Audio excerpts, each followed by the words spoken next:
let's get straight again to the curious case of John Mark Karr, which, as we know, gets stranger by the day. We do have new access to tapes of very detailed, disturbing statements. What do they tell us about him?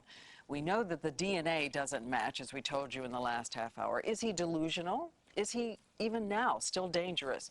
Well, joining us is forensic psychiatrist Dr. Keith Ablow, and as you know, he has his new show coming out in the fall. It's great to have you with us. Good to be back. Again, Keith. I want to start with another tape, one of these new tapes that we're hearing, because my question to you really is, in your long experience with confessions and killers, does anybody ever really confess like this? What are we hearing here?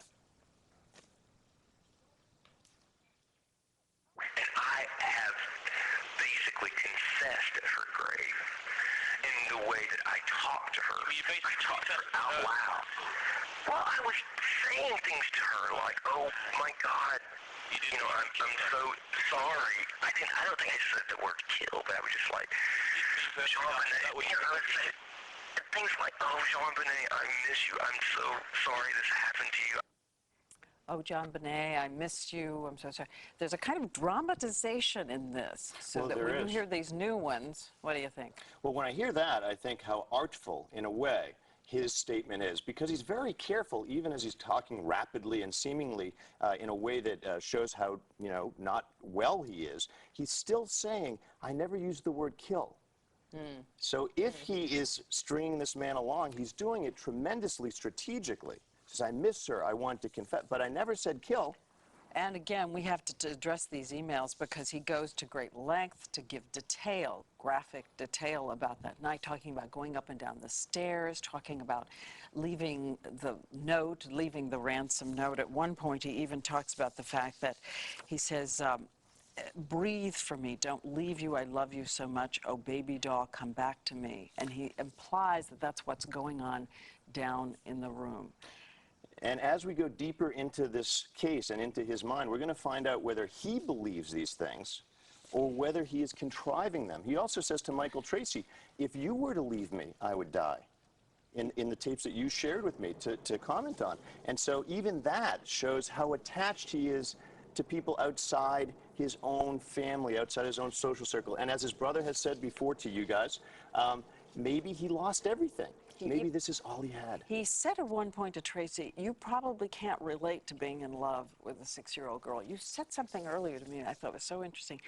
You think one of the things that may be going on with him is that he's actually trying, if not get help for his compulsions, get a companion to talk about his compulsions. Absolutely. And, first we have to determine whether he really means the stuff he's saying. In other words, he said he killed a young girl and he didn't. So is he really expressing his heartfelt feelings for little girls or not? Is he contriving even that? But if he isn't, if he's talking about being attracted to little girls, remember, he has said in other audio cassettes that you folks have shared with me that he has never acted on his compulsions. So is he besieged by dark desires and looking for help in a certain way, talking to anybody who will listen about it? So professionally, dangerous, not dangerous. We know that he's still being held on pornography charges. Well, given that his first wife, who was 13, claims that she was drugged and sexually assaulted by him, given that he expresses these things and we have yet to determine whether they are real or delusionary, even his voicing attraction to little girls, let's be honest, he's not going to be my babysitter. I don't think he's going to be a daycare provider for any sensible parent. And in fact, also dangerous to himself. He talks about suicide at one point on these tapes. It's very important. This guy has nothing. That's why he's attaching himself to dramas that aren't his. He's lost his family. He doesn't have proper visitation. Well, proper, yes, but he has no visitation with his own children because of the child pornography charges. And according to reports, his mother tried to kill him and sexually molest him. He has only his pain, which he has refused to look at to date because he says his mother was nearly perfect. How can your mother be nearly perfect when she tried to kill you and sexually assault you? But he wants to believe that. Right, and a lot of people aren't aware that his mother was in a mental institution for a long time. Well, thanks again. You always come in and enlighten us. It's Dr. Keith Ablow, and you can see him on his own show, as we said, which debuts next month. Good luck. Thank you so much.